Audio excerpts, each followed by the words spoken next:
there's new news happening. Blake is facing yet another lawsuit. If you don't know what's going on with this whole drama situation around Blake, buckle up because I'm about to fill you in on the drama. But first, let's start with the new lawsuit from Jed Wallace. Jed Wallace is a crisis publicist. Jed Wallace works with the Texas-based firm Street Relations. Now, this legal action stems from Lively's December 2024 complaint. This is when she accused her It Ends With Us co-star and director Justin Baldoni of actual harassment. You know what I mean when I say that.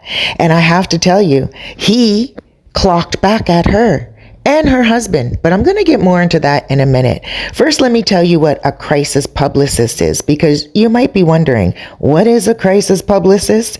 Well, it is a PR publicist.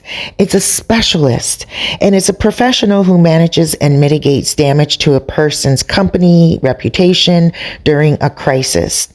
So, Blake said that this person, Jed Wallace, was trying to destroy her image. This is what she said, because Wallace's lawsuit against Lively says that allegations that Lively made are baseless and they have caused significant reputational harm to him and his firm.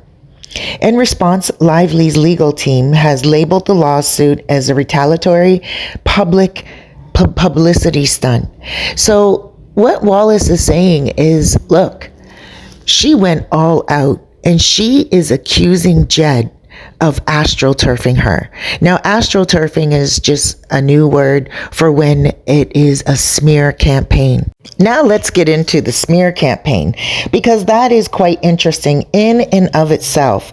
You see, the thing is, a smear campaign is what Lively assumed was happening to her, because there were a lot of people just talking smack about her. They were like, Lively is not authentic. She's not taking this movie that she did on Domestic V seriously. She's talking about her hair products and her alcohol line during the interviews, as opposed to really sincerely looking at the situation within the film It Ends With Us. You see, it was a very serious film, and not only that, she also was kind of laughing and poking fun during the interviews, and people just didn't like it. People were turning against her and her personality and everything about her character. And so she thought it had to do with a personal smear campaign because of what happened on set. Now let's get into that. What happened on set? Well, apparently she said Justin Baldoni, he's the co-host, the co-star, and she said that he was doing things on set that was inappropriate. Now, she said he was talking about porn, but in reality, she's the one that brought it up. She said she doesn't want the scenes that are intimate to resemble porn. And he was like, well, have you ever seen porn before? And she's like, no. And he's like, oh, well, that's good for you. I used to be addicted to it, he said. So this does not resemble anything to do with porn. Now, he did write a book, and in his personal book, he admitted that he was addicted to porn at one time in his life. So he was just clarifying with her that this is nowhere close to it. And then, she was talking about orgasm on set. And she said that he was talking about it, about him and his wife. But this is how it happened. One of the characters, Ryle, he did not have an orgasm in the movie, the character. And Blake said, oh my gosh, that would horrify me. I'm just paraphrasing. And then, Justin looked at her and said, why would that horrify you? My wife and I, sometimes those are our most beautiful times, when she has the most pleasurable end, and I don't necessarily do it. And she was like, oh my gosh. So she brought up that. She was saying that he was touching her too much, smelling her hair, and doing unplanned things, like, for instance, touching her and kissing her when it wasn't in the script.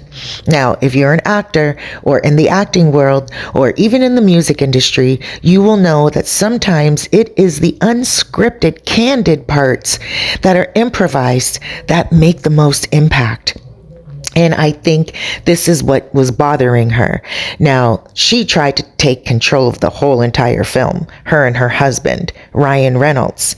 And now she's being sued for extortion because first she tried to sue Justin. No, didn't try to sue. She tried to smear him. And she said that she wants to make a sexual harassment claim against him. Now, she didn't take him to court. All she did was just make a grievance complaint. Now, why do that? She did it because she wanted to smear him and she wanted people to know what she went through on set. But she did an awful lot of bending the law. And so during the whole entire filming, she was extorting him, trying to take over the film, trying to rewrite the script. She even brought her friend Taylor Swift up and had Taylor Swift's music in it. Taylor Swift even had one of the composers fired because Taylor Swift didn't like one of the composers because of some past complications that they had. You see, it got so messy that Baldoni finally said, I am not dealing with this craziness. And he clapped back and he sued her and her husband for $400 million. Can you imagine? Ryan Reynolds' net worth is $600 million. Now, it's going to court. They went to pre-trial just Monday that passed. They are going to be going to court in March 2026. So this is going to be looming over her for an entire year. I really can't see them cleaning up this mess anytime soon. I really don't see her and Ryan working in Hollywood in the near future. Everyone is choosing Baldoni's side and they're saying, you know what, this guy's a cool dude. You leave him alone. You know, why are you blaming him on trying to destroy your image? And now they got into the text messages and he is revealing everything. He even made a lawsuit against New York Times, who published a whole entire article about him, and none of it was true. So at the end of the day, ladies and gentlemen, this is going down. It is a train about to go off the rails and nobody is going to be able to stop this, because these types of situations are what makes the Hollywood gossip real.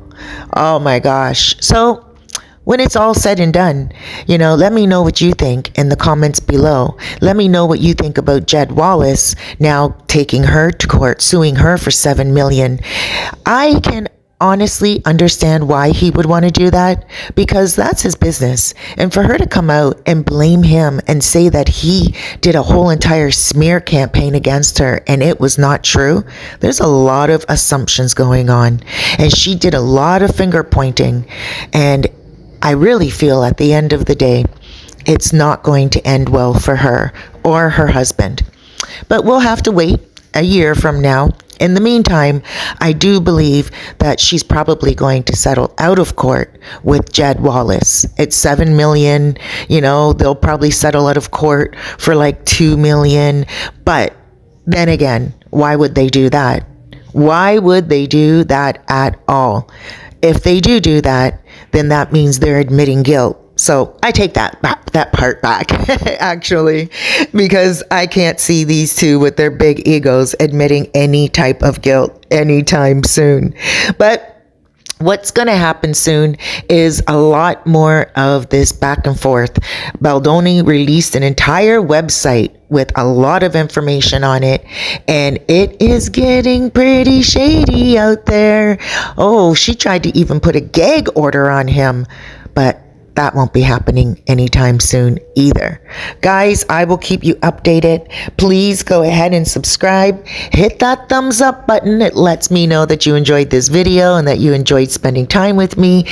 And YouTube also likes to know that you liked it, because then you help grow my algorithm. Oh my gosh, I'm really excited to just kind of be back on this channel and sharing with you guys, and looking forward to sharing so much more. I really appreciate you for spending time with me. Have yourself an amazing day. Be good to yourself out there. And remember, love you first, because you're worth it. Take care, everyone.